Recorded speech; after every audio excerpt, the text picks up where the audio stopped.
लोगोफोर इउरपनि बुलगारियायाव सप्तासे जाफैबायमोन। दिनै जोब्बाय कनफारेन्सआ थांनोसै।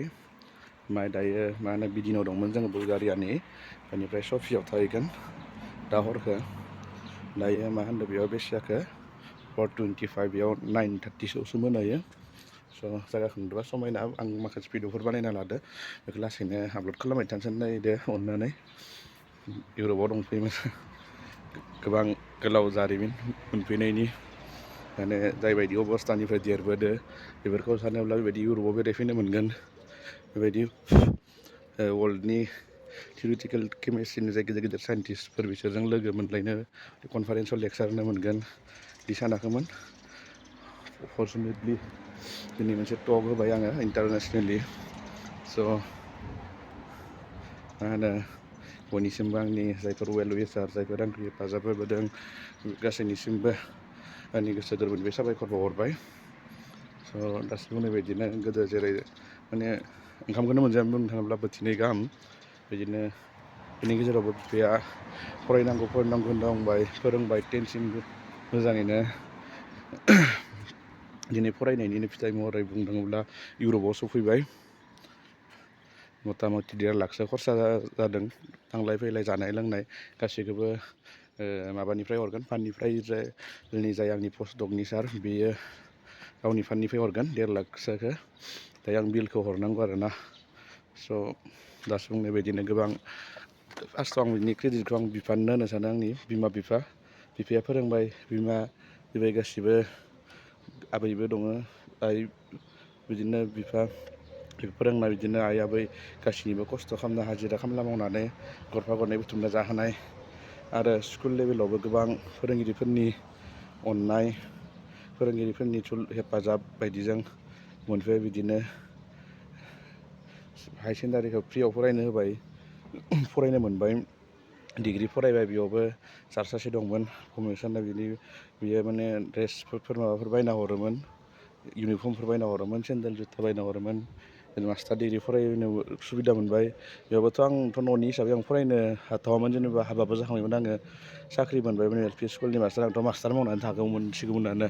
बेयाव आं सासे मानसिनि नामखौ लाथारनांगोन, बिखन गयारि, दादानिखौ जाय इउनियन एकाडेमि बरपेटानि डिरेक्टर।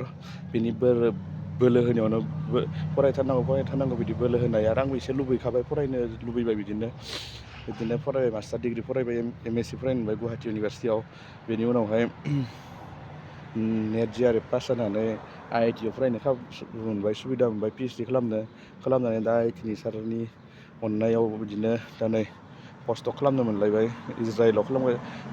गोबाङानो मिथियो जानो हायो, आरो गोबां लोगोफ्रा मिथियो जानो हायो। आं बिदि खोन्थानायबो जायाखै नालाय, जेनेबा आं दासान्दि इज्राइलाव पस्टडक खालामगासिनो, टेकनियनआव, हाइफानि टेकनियन इज्राइल इन्स्टिटिउट अफ टेक्न'लजि, बेयाव पस्टडक खालामगासिनो। स' बे पस्टडक खालामनायावनो बे सारनिनो फान्डजों फैनाय जादों दायो बेहाय। आं जेनेबा पस्टडक खालामदोंबाबो आं इज्राइलाव थांनाय जायाखै, खारन मा होनो जुद्ध जानायलाय जेनेबा आंखौ इन्डियाआवनो थानानै खामानि मावनो सुबिदा होदों। आरो इन्डियाआवबो जाय आंनि सिगांनि PhD नि गाइड, IIT गुवाहाटिना, बियो गावनि लेबावनो थानानै खामानि होनायलाय आं बे खाबुखौ मोन्दों, जेनेबा इन्डियाआव थानानै खामानि मावनो। स' गासैनिबो बेनिखायनो आं दा जेनेबा लाइफआव मोनसे बुस्थुखौ बिराद मोजाङै सिखायबाय, जेनेबा गेदेर मानसिफोरखौ मानिनांगौ, फोरोंगिरिफोरनि खोथा मानिथारनांगौ। आरो माने फोरोंगिरिफोरा अननाय लोगो लोगो अनोबा गावसोरनि हानायसिबां हेल्प होयो आरोना। स' गेदेरफोरखौ मानिनो नाजा, गेदेरफोरनि खोथा मानि, फोरोंगिरिफोरनि खोथा मानि, फोरोंगिरिफोरजों मोजाङै आखु दिन्थि। बयबो जायफोर माने फरायनाय लाइनाव दङ, फरायनानै गेदेर मानसि जानो लुगैयो। स' आंथ' एसेबां जेनेबा गेदेर मानसि होननानै जानो हायाखै, आं एसेबां गोरोंद्रायबो नङा। स' जेनेबा जायफोरखौ नुदों गोबाङानो बेबायदिनो बुहुद अनजायोबो। बिदिनो आरो मा होनो, स' बयनिबो अननाय, थुलुंगा होनाय, हेफाजाब होनाय, बोर सारस्रिनायाव आं दिनै जेनेबा बाहेरायाव फैनानै गावनि खामानिफोरखौ दिन्थिफैनो हादों, कनफारेन्सआव नुजाथिफैनो हादों। एसेबां गोबां खरसा खालामनो नङाबाथ' 1.5 लाखनि बाथ्रायाथ' बेलेग खोथा, जेनेबा 1,000 होनबानो दाबो जों जेनेबा साननो गोनां जायो आरोना, नर्मेलि बेबायदि खोथा आरो।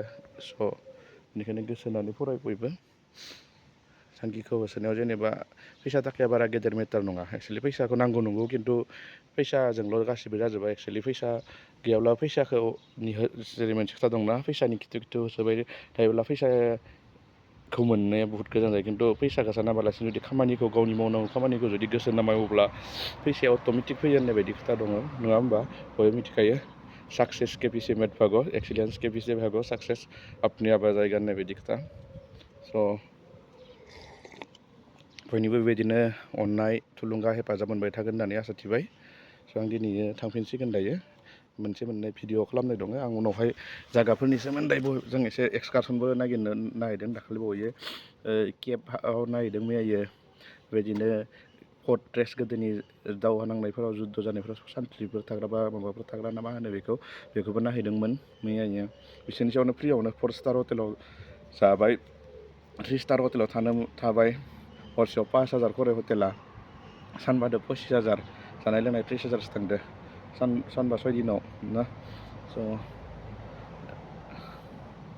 बिराद गोलाव जारिमिन बुंनो थाङोब्ला आं दहाय बुंनाय बायदिनो गोदो जेनेबा साननैदोसो बोथिसे ओंखाम मोनजायोमोन मालाबा सानसेयावथ' मोनजायानोमोन दा बेनि गेजेरावबो मोनफैनो हानानै बिसिम मोनफैनो हानानै जोबोद गोजोननाय मोन्दों नोंथांमोन बयनिबो आंनि लोगोफोर आंखौ खुरमा बाहागि आइ आफा गासैनिसिमबो आंनि आरोबाव नैबे इउरपनि बुलगारियानि बिदिनाव थानाय नैबे मोनसे माबा होनो रिजनेल मा होनो रिलिजियन प्लेस आरोना बियो बुंनो थाङोब्ला इज्राइल माबानि जिउसफोरनि प्रेयार खालामग्रा जेरै खृष्टानफोरनि चार्च दङ बेयावनो जादोंमोन जोंना कनफारेन्सआ खृष्टानफोरनि चार्चआ बिदिनो बिसोरनिबो जुसफोरनि बेयो मा होनो प्रेयार हाउस आरोना बेखौनो सिनागग होनो स' बेयाव दङ आं दा बेबायदि गोथार जायगायावनो कनफारेन्स जादों बे गोथार जायगानिफ्रायनो नोंथांमोन बयनिबो अननाय सिबिनाय हास्थायनानै आरो उनाव माबा मोनसे मोजां खामानि मावनो हागोननि मिजिं लानानै दोनथ'बाय दिनै बाय बाय उनाव थाबैनो लोगो मोनगोन इन्डियायाव न'आव बाय बाय